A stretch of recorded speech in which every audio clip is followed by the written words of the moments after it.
watching Republic Reporter at 7:30. I'm Suesha Sawant, and to begin with Republic reporter Santu Pan, who has been unlawfully arrested by the West Bengal police, has claimed physical and mental torture by Mamta's corpse as TMC mafia and main perpetrator of the SANDESHKHALI unrest, Shah Jahan Sheikh, remains absconding. Republic will continue its fight for justice. The biggest hearing on right to report tomorrow, as senior advocates Mahesh Jethmalani and Sandeepan Ganguly are set to lead Republic's legal counsel in a case related to the unlawful arrest of Republic reporter Santu Pan. BJP MP Ravi Shankar Prasad condemned SANDESHKHALI horror and questioned Chief Minister Mamta Banerjee's stance on defending the incident. He's also slammed the silence of opposition parties such as the CPI and Congress on the matter and termed it as a shame on the society and democracy. A team of members of the National Commission for Scheduled Tribes is set to visit SANDESHKHALI tomorrow amid 15 days of ongoing agitation and revolt by locals against TMC mafia Sheikh Shah Jahan. West Bengal DGP Rajiv Kumar reached SANDESHKHALI to assess the situation in the area, which has been marked by protests and violence for the past 17 days. A massive protest erupted outside Mamta Banerjee's top 8 Kunal Ghosh's residence in Kolkata. Ghosh is facing a huge backlash over his comments insulting women of SANDESHKHALI and demanding proof for allegations of mass rape in SANDESHKHALI. Massive showdown at Shambhu border as security forces fire tear gas shells at agitating farmers trying to proceed to Delhi from Punjab, Haryana. A case has been registered against 700 farmers for occupying the Noida Authority office. This comes after farmers had locked the authority on January 18th under the leadership of Bharatiya Kisan Parishad. Protesting factions from Noida and Greater Noida are set to march towards Delhi on the 23rd of February. After Punjab DGP's restrictive orders, Ambala police has filed cases against drivers for dismantling barricades during the Delhi Chalo protest near the Punjab-Haryana border. In a directive issued to the Punjab government, the Ministry of Home Affairs has raised concerns over the deteriorating law and order situation in the state during the course of Delhi Chalo protests. The centre has said that nearly 14,000 people with 1,200 tractor trolleys have gathered along the Punjab-Haryana border, causing major disruptions. Akhilesh Yadav has confirmed that there will be an alliance between his party and the Congress. He's also stated that there is no internal conflict in the alliance and that they have vowed to throw the BJP out of Uttar Pradesh. In a joint news conference by SP and Congress, the parties have declared the formation of a committee to discuss 80 seats in the upcoming Lok Sabha polls. Congress is set to fight on 17 seats in UP and have attributed the formation of this alliance to the Bharat Jodo Nyaya Yatra. In a huge setback for the BSP, top sources say that 10 MPs from the party are likely to quit, out of which 4 are likely to join the BJP and 3 each to join the Congress and Samajwadi Party. Arvind Kejriwal, while speaking about the Chandigarh mayoral elections in the Assembly, has criticised the BJP, stating that the voting process was manipulated in a manner similar to what occurred in Pakistan. Kejriwal alleged that party officials manipulated the votes to ensure victory for a candidate who was initially trailing. Terry's Rouse Avenue Court has deferred its decision on whether it can hear the regular bail plea of Manish Sisodia when his curative petition is pending before the Supreme Court. The matter is to be heard on the 2nd of March. Greek Prime Minister, accompanied by his wife, is visiting India to participate in the Raisina Dialogue 2024. On meeting Prime Minister Modi, the Greek Prime Minister stated strategic partnership between the two countries that is important, and conversations with political consultations, strategic partnership will thrive. Prime Minister Modi, after bilateral talks with Greek Prime Minister, expressed his happiness in welcoming his Greek counterpart and his delegation to India after 16 years. He stated that Indo-Greek bilateral ties are deep and traditional and key to mutual connectivity. 16 वर्षों के बाद, इतना बड़ा अंतराल के बाद Greece के प्रधानमंत्री का भारत आना अपने आप में एक ऐतिहासिक अवसर है। फ्रेंड्स, हमारी आज की चर्चाएं बहुत ही सार्थक और उपयोगी रही। ये प्रसन्नता का विषय है कि हम 2030 तक द्विपक्षीय व्यापार को 2 गुना करने के लक्ष्य की ओर तेजी से अग्रसर है। Eminent jurist and senior advocate Fali Nariman passed away at the age of 95 in New Delhi. As India's most renowned legal luminary and a fierce votary of civil liberties and secularism, Nariman has argued several landmark cases.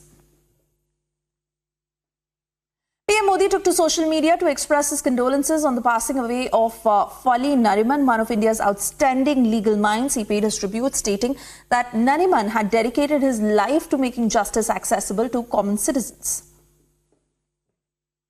CJI D.Y. Chandrachud mourned the loss of legal maestro Fali Nariman, stating that he was a great giant in law.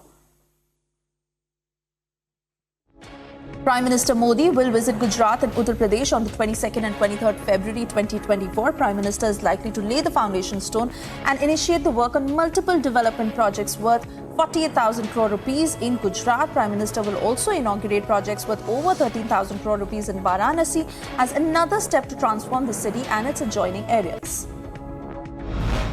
EAM Dr. S. Jaishankar meets Hungarian Minister of Foreign Affairs and Trade Peter in New Delhi. The meet marks the celebration for 75 years of diplomatic relation, which noted a significant advance in political, bilateral trade and investment in education sectors. ISRO has accomplished a major milestone in the human rating of its CE-20 cryogenic engine. This engine powers the cryogenic stage of the human-related LVM-3 launch for Gaganyaan mission. Uttarakhand government made history by becoming the first in the nation to enforce UCC. Days after UCC implementation in Uttarakhand, Union Home Minister Amit Shah lashed out at opposition, saying they did not bring UCC because they were trying to win minority votes. Union Home Minister Amit Shah is slated to visit Chhattisgarh ahead of Lok Sabha elections. Along with top party leaders, they will discuss the Lok Sabha poll strategy. Days after Wayanad witnessed violent protests over the death of 3 people and attacks by wild animal, Union Minister for Forest and Environment Bhupendra Yadav headed to Wayanad to take stock of the situation. Bhupendra Yadav will be meeting the family of the deceased and speak to them about the compensation. Mahila Congress chief Alka Lamba, among others, were detained following a protest in Bhubaneswar. Congress says it will not accept injustice being done against women in Odisha because of the cooperation between Naveen Patnaik and the BJP. Police Service Commission rank holders for civil police officer posts held protests outside the Secretariat in Thiruvananthapuram. PSC rank holders protested against the cancellation of the recruitment. Union Defence Minister Rajnath Singh has arrived in Visakhapatnam for the Indian Navy's largest ever multilateral naval exercise Milan 2024. The exercise is aimed at strengthening maritime security and regional cooperation. At least 9 people were killed in a horrific road accident in Lakhisarai district of Bihar after an auto rickshaw collided with a speeding truck. Several others sustained critical injuries in the accident and have been admitted to a nearby hospital. 2 people have been killed after a fresh round of Israeli airstrikes hit a vehicle in Rafah city. Local residents and displaced people came together to pull 2 badly damaged bodies from the car. An Israeli airstrike on a residential building in Deir al-Balha has killed at least 17 people who were later taken to Al-Aqsa Martyrs Hospital. Among the victims were 4 women and 4 children who were trying to seek cover during the airstrikes in central Gaza. United Nations World Food Programme has announced a pause in food and aid deliveries to northern Gaza after its drivers faced gunfire and violence from desperate residents swarming the trucks. According to UN officials, the convoys faced complete chaos and violence due to the collapse of civil order.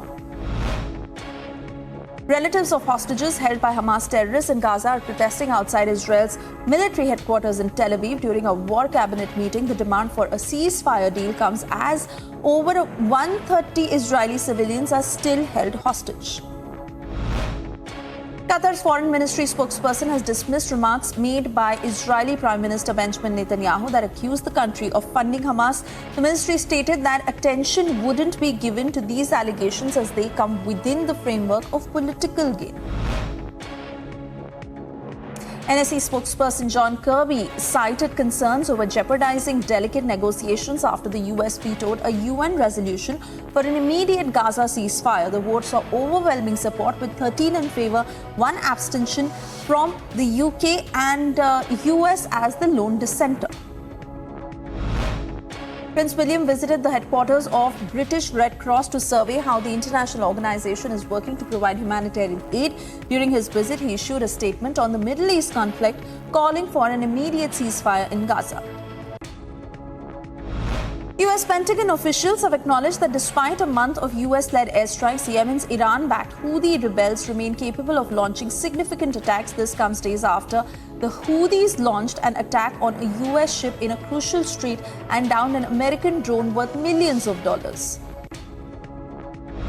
Ukraine's President Volodymyr Zelensky admitted that the situation is extremely difficult in several parts of the front line, where Russian troops have amassed maximum reserves. Zelensky said Russia was taking advantage of the delays in aid to Ukraine. Russian President Vladimir Putin congratulated his defense minister on capturing Avdiivka in eastern Ukraine. This comes after Russian military launched up to 460 strikes off it shortly after Ukraine decided to withdraw its troops. Demonstrators gathered in front of the British embassy in Rome in support of WikiLeaks founder Julian Assange, whose lawyers opened a legal challenge to stop his extradition to the US. Thousands of supporters of Albania's opposition held an anti-government protest, accusing the cabinet of corruption. This comes as opposition lawmakers continue to disrupt parliament sessions to protest the ruling left-wing socialists. Joe Biden stated that White House will announce a major package of sanctions against Russia in response to opposition leader Alexei Navalny's death. National Security Council spokesperson John Kirby added that the ultimate responsibility lay with Putin. Venezuelan and Russian foreign ministers held a joint news conference in Caracas, where the two leaders spoke about their bilateral strategic relationship. This comes as a part of the Russian minister's Lavrov Latin American tour to meet G20 foreign ministers. Greek farmers rallied with 200 tractors to Athens, demanding financial help from the government amidst a cost of living crisis in the country. The protest with Greek flags, black flags and banners fastened to tractors was also joined by some civilians demanding accountability. Californian Governor Gavin Newsom signed a climate agreement with the Swedish royal couple to renew a previously established partnership. The deal pledges that both parties will work together on clean energy, eco-friendly agriculture and zero-emissions transportation. UNHCR has stated that the crisis in Congo has worsened over time. This comes after the resurgence of hostility in the country amidst violent clashes between the M23 and Congolese armed forces, leading to several being displaced. Days after the shooting at the Super Bowl parade, which killed 1 person and injured 22 others, 2 men have been charged with second-degree murder. Missouri prosecutors briefed it as it is likely that more charges will be added to this case. UK Foreign Secretary David Cameron opened the door to negotiations and trade agreements between South America's Mercosur trade faction and the UK after meeting top Paraguayan officials. The UK is currently exploring new economic possibilities. Relatives of those killed and injured in 2023 Peru are protesting against the government of President Dina Boluarte after they announced the formation of the new organization. The group, called the National Community of Relatives, has called for investigations into deaths and injuries at the protests.